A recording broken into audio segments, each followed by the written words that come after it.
Big news. Expect the news.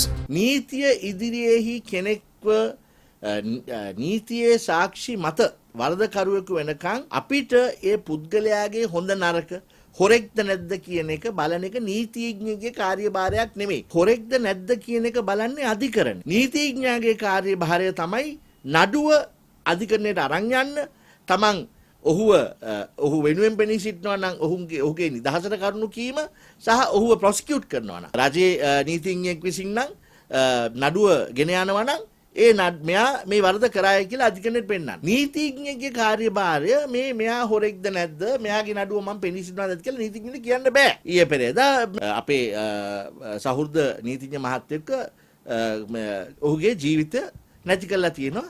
ඔහු සමග ඔහුගේ භාර්යාවගේ ජීවිතය නැති කළා තියෙනවා. මීට පෙර තවත් උසාවියකින් එළියෙන නීතිඥ මහතුරුන්ට නඩුවක පෙනී සිටියයි කියලා කට්ටිය එකතුලා කුටි බඩ ගහලා තියෙනවා. ඉතින් මේ අපි ඉංග්‍රීසියෙන් කියනවා killing the messenger කියලා. පණිවිඩකාරයට ගහන වැඩක් නෑ.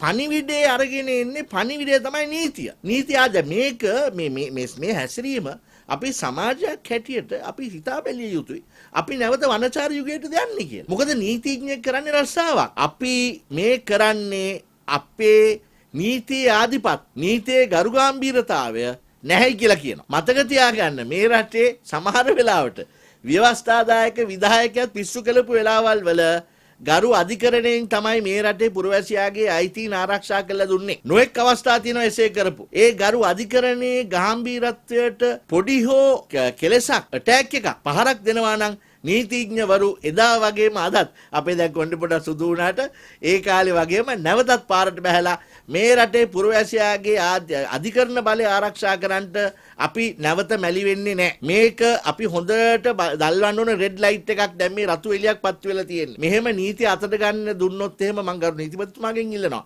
නීතිඥ සංගමයෙන් ඉල්ලනවා. අධිකරණ ඇමති ඔහුත් නීතිඥවරයෙක්. හර්ෂණ මගේ මිත්‍රයා හර්ෂණ නානායකර් මහත්තයා. එයාගෙනුත් මම ඉල්ලනවා. මේක වහාම සොයා බලන්න.